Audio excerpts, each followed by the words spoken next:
So, anything you'd like to see specifically, Roger, or should we just start?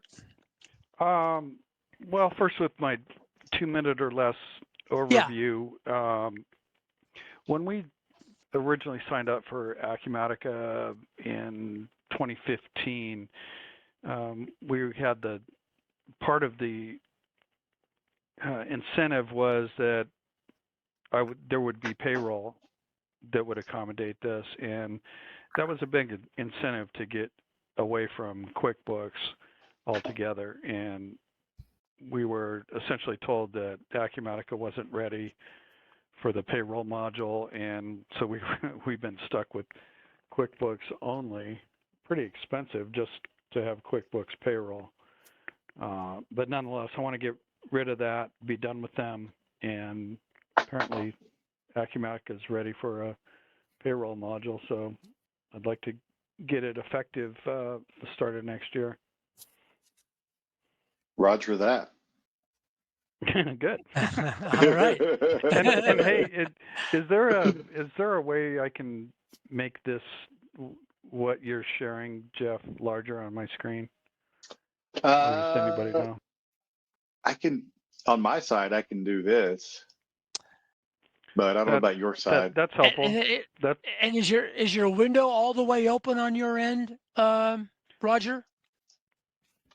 Yes, it is. Okay. But I'm also seeing all the participants and the information at the bottom of the screen, stuff like that. Gotcha. Anyway, that's fine. No, that's good. Whatever you made. All right, large perfect. enough to We're where I ready to can go. read it. We're ready to go. Great. All right. All right. So, this is a little bit more like almost like a training, because if I was to just go and run a check, we'd be over in like 10 seconds. So we're going to talk about how the setup works and the flow of the documentation and stuff like that. What I have up on the screen right now is just an operational view dashboard. We do give you the option if you want to turn on dashboards for your personnel too, so that they could go and do some, I don't know, retrieve their own pay stubs, for example, or just see this maximized information. If I see that scrunched down a little bit, I'm going to zoom back in, or zoom out. There we go. Just so you see that it like gross pay, deductions, taxes, benefits. So you could turn on dashboards for the individuals, and then, hey, can you print that check stub for me? You can tell them, just go to your dashboard and click the print button right here, dummy. Or whatever. If you wanted to go that far. Right. Probably not. Yeah, right. But that's good to know. Yeah. All right. But on the big picture here, the typical flow for your payroll processing would be that you enter or import hours into the system, run it through the calculate process, prepare the payment, perform the payments, and then you end up with a check. And I'm still going to have to zoom back in a little bit to get this full picture, then I'll zoom back out. And then the last thing we do link over to accounts payable, and we do have a process for processing the government reporting from directly inside of Acumatica. Okay. All right, so let me just go back out here. There we go. But in this payroll module, to get things started, it happens over here in preferences. You set up how the payroll module works with other modules. Do things like set up your earnings and your benefits and deductions. So this is like implementation. You spend 80% of your time over here setting up these codes. Right. You apply them to the, where's my employee record? Right here, to the individual employee. And then you use that to run checks. And then when it comes to things like the earning type codes, you do get the option of whether it's a regular wage, overtime, piecework, amount, PTO.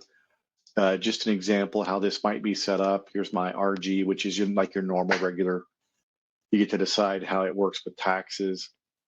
When you set up your OT codes, why did I go over there? I don't know. Let's go back to OT. And then you set up your things like your OT, which would be 1.5 or 2.0 or whatever your multiplier would be for the RG code. So that's your setup for your earnings. Same thing over here on my benefits and deductions. And health insurance or 401k is always a nice one to show here. Yeah, you see how this one's set up for both deduction and benefit. So you end up with both tabs. versus one that would be only benefit or deduction, and you'd only end up with one of the two tabs. And then you set the parameters for each one of those. And then the other thing I really appreciate over here is that we associate it with a vendor in your accounts payable module. That way, when we take the deduction and we need to send the money out, it's we already have the link set up. Yeah. So that's big picture here. Set up your earnings, benefits and deductions. If you want to take advantage of overtime rules and have the system automatically calculate what OT would be for hours over a certain dollar amount per week or month, not month, for day or week, then you set those parameters and the system will automatically convert something like a 10-hour day into an 8 and a 2 using those two different codes. Any unions? No. All right, moving on from there. The employee payroll class is where you group the employees together. Think of this as like a default delivery tool, just like when you're setting up vendors or customers, when you assign your employees to this class, it inherits the properties of that class. I'm thinking that's just like work compensation codes, is it not? It's really things like location and hours, and then the pay group, because you may have a couple of, like, you may have one main class for hourly people, but then you may have different pay groups, which is just ways to lump them together for that when you generate the checks. Okay. And then the last thing down here is tax maintenance, which works with the work locations. Tax maintenance is our link to the tax engine, so that you don't have to be a tax expert. We just have a relationship with them. Click on the update taxes once a month. I'm hoping someday we automate that so you don't even have to click the link, but at least for now, it takes care of all the tax tables in the background based off of the work locations we've set up.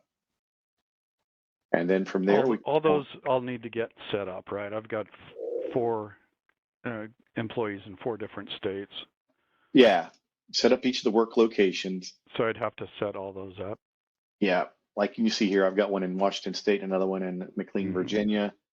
You set these work locations, you would assign that work location to the employee, and then the tax engine knows to pull down those tax tables for those work locations. And occasionally hit the tax update on the previous screen. And it tells you when you haven't touched it. No, it's like 30 days. You need to go out and click that button. Okay. Yeah. And then from here, we assign those, whatever we set up in that preferences area over here to my employee payroll settings. So that goes back to the 80-20 rule. You spend like 80% of your time setting up the information and then 20% of your time maintaining it. And if we look at somebody like Hannah right here, she's going to be assigned to the hourly class. She's a member of the CSTR weekly pay group. Over here, you see her work location is the Bellevue, Washington. The taxes, if we needed to personalize that, we can do that here. And then, a little bit other tweaking if we needed to. Her compensation, she's just set up with the RG code in my demo here at $45 an hour. Then we personalize all those deductions and benefits, which came over via the class, or if we just need to click the plus and just add more, that's fine too. She's got 2 PTO banks, sick days, and vacation, which have their own individual accrual rates. And she's paid via check. If I switch over to the very first person in my list here, you can see they're paid via ACH, 90% to checking, and the rest going to the hide from the wife fund.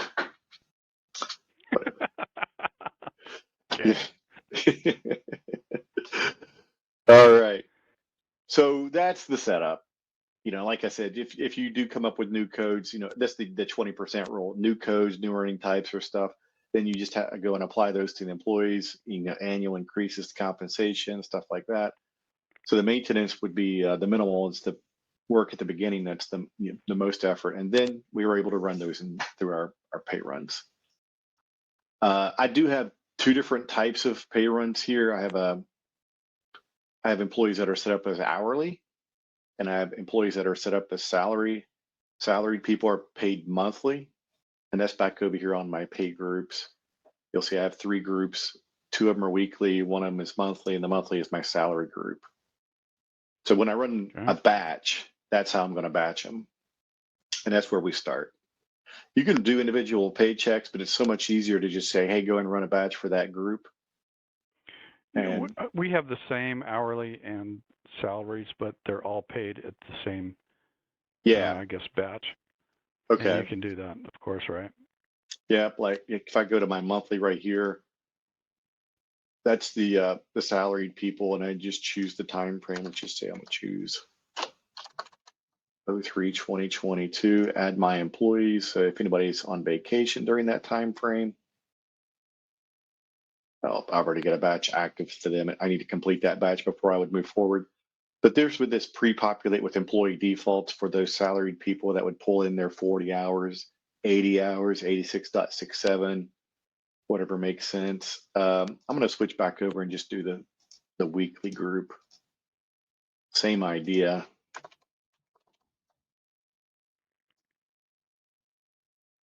So here we go. Just again, add everybody I need to, and I can add different groups, at the same time. Like we said, pre-populate with employee defaults, or if I'm using the time and expense module, or I want to import time from an external solution, I can do that too. So it's just kind of whichever makes the most sense for you. If I do choose to pre-populate, you'll see everything comes in as 40 hours right here. I can also come in here and adjust that. And this is where it normalized the data and said, Hannah worked 8 hours every day. So you either update the values or, so I always think of this as like the pre-payroll information, because this came over from time entry or pre-populated it. But it's regardless, we still have the flexibility to come in here and adjust this, or I could do it on the check. So this is the batch. I haven't generated the check yet, but when I do say take it off of hold and release, you're going to watch this column right here populate with check numbers. And that'll be the individual checks. And if I'm processing everybody en masse, then I don't have a real need to go into the individual checks. But in this example, once that's done, I assume you can go to print the whole batch. Yeah. Yep. So I can go over here to my, where'd it go? Process payroll documents, because the middle ground is the calculate. So right now we haven't calculated the checks. We just kind of said, we know what the rate is, we know the number of hours, we know the codes we're supposed to use, now process. And that's what it means by calculate. And again, I can do those all at one time, which we would then add to the payroll badge. Process all. Yeah. Or if you want, I can come over here and look at each person individually. And here's Hannah. And this is kind of the staging area for what we did on the batch. Here's the individual check. You see the 10 hour, 7 hour. I can still make changes here if I need to. So if the data entry person got it wrong on the other screen, I can still make the change. I am taking advantage of overtime rules, so we should see this split into an OT line when I do the calculate. And you can see up here too, deductions haven't done the calculation yet. Tax is the same thing. And so when I calculate now, we'll see those update their values, and we'll see this line right here split into 2 lines, because I said everything over 8 hours gets split.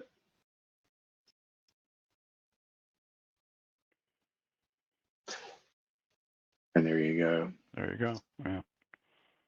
And it does the 1.5. I could have chosen to turn off overtime rules if I didn't want it to apply to this check, but consistency says we should probably do that. It's giving us a warning that we've already hit the max on this particular code, so nothing's happening. But you do see the taxes and the benefits calculated. Like I said, I could have done that for everybody all at one time. I'm just doing it here for one person, so you get what the process looks like. Mm-hmm. Okay. And then process, this adds the person to the payment batch, where I can then confirm and send it to the ACH file, or print the checks, or generate the pay stub. And this is kind of like we're right back at the beginning where we were when I had the employees personal screen up for their dashboard where they can go and print their own Right. pay stubs. Same thing. Yeah. And there you see the earnings on that side, benefits, deduction, taxes, PTO, and if we had ACH, it would show up right here. Just like everything else in Acumatica, you can drag and drop and add and change and. Well, obviously delete. it works, and obviously everything is there. It just converting from navigation through QuickBooks. I'm thorough with Acumatica. This is just good. Learn the navigation route and applications, but it looks like everything's there. Deductions, calculations. Here's a link to AP so that when you do create those bills from the benefits and deductions, well, we can just say, hey, send it over to the accounts payable module, helping your AP person reconcile what needs to be paid. Which is me. Now, nice.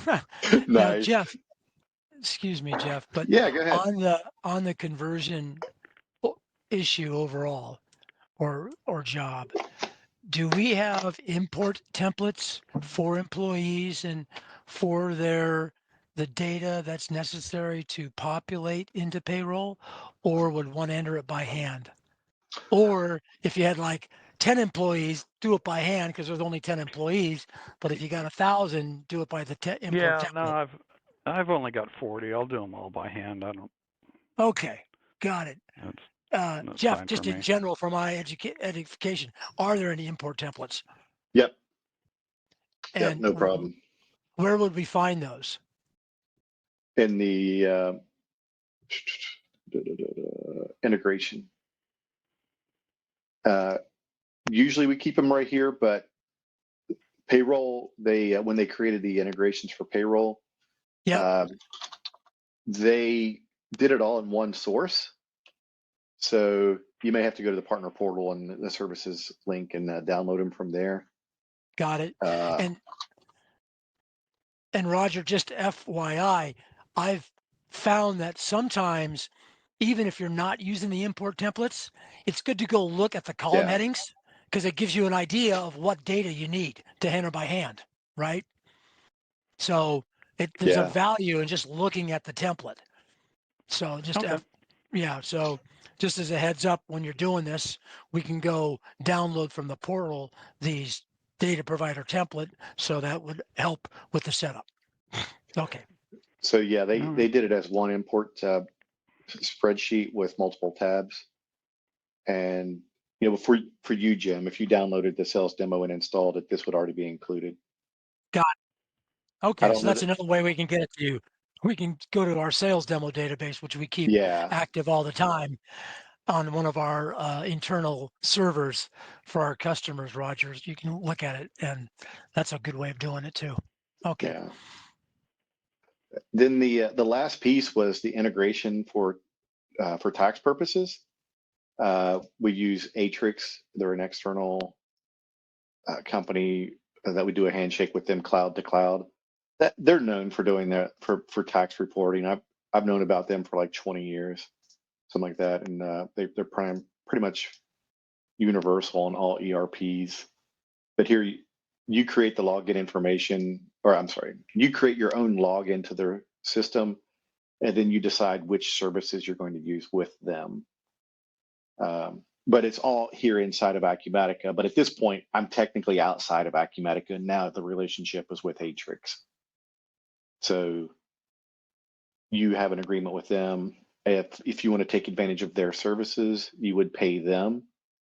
And you might, and Jim, I'm not 100% sure, but it might be through a partner relationship too. This is just the point where I kind of go, it's Atrix. We'll call on your behalf and make sure of that, grease the skid. So should I call them up now, Roger? No, what's your time? I think this is moving toward what we have an outside bookkeeper do the reporting for us. Perfect. Okay. Therefore, they represent us. So, and I guess that Obviously, the reports are there, but did we look at those yet? The finalized payroll reports, summary and detail. Oh, no, I haven't pulled any of that up. That was intended for like your W-2s and 941s and any of those others. So we're talking about what I would need. You're talking about like a payroll register or a... Well, not yes, but also the payroll summary and sometimes detail or payroll processing reporting, I should say. I do the processing. Gotcha. They need and it shows all the tax breakout and company matched numbers and all that. Yeah, so we do give you a variety of those. Yeah, you can see the list right here. Yeah. If you want to see the deductions, benefits, the overall, what happened on that pay run. Down here, you get the taxes by paycheck. I'll just run that to the screen.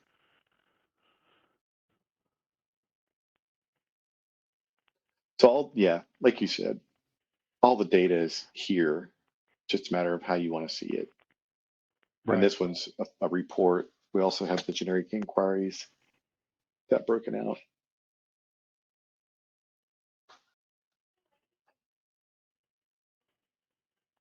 Well, I know I'm going to need this if we can get this module added to our profile.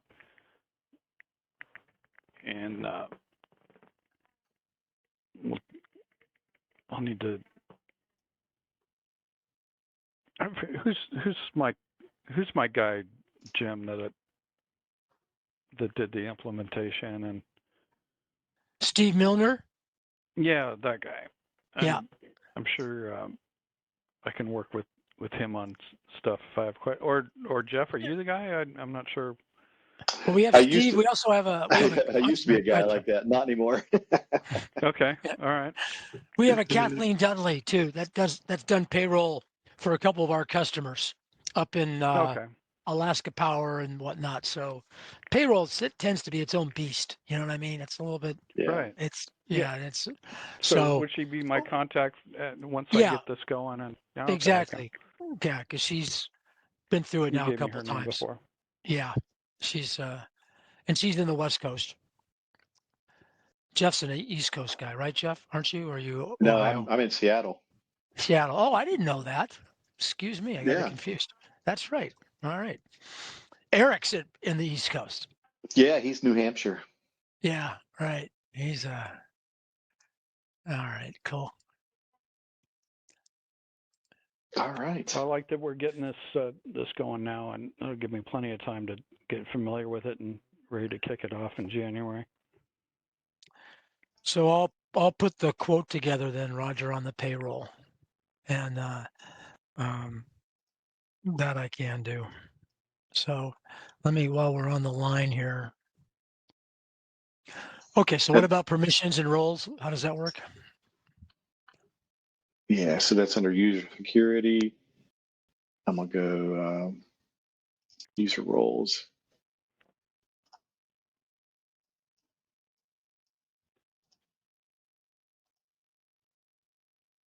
You see these right here. Admin, so you'll have manager view. Yeah. Mm-hmm. So those will have what we assumed you would want for each of those, but you could still go in and tweak it. So if access rights by role, this is where you're getting down into the nitty gritty on. Yeah, this is the area that I just had Steve address for us. Yeah. Or Kathleen or whoever. Yeah. So you see how this is wide open over here on the way it looks, but when you click on the module over here, you'll see what you've been granted access to or denied access to. Right. And then you can go down deeper on all that. I don't do that. I don't want to mess anything up. That's why I'm glad we showed it. Yeah. Someone else to mess with those buttons. Fair warning. All right. Well, Roger, thank you so much. I'll get on this right away in terms of providing the information. And Jeff, thank you so much. A wonderful overview. Appreciate it very much. Yeah, you're welcome. Jeff. Yeah, glad I can help. Okay, All right. everybody. Take care. Take, Bye-bye. take care, guys. Talk to you soon. Talk Bye. to you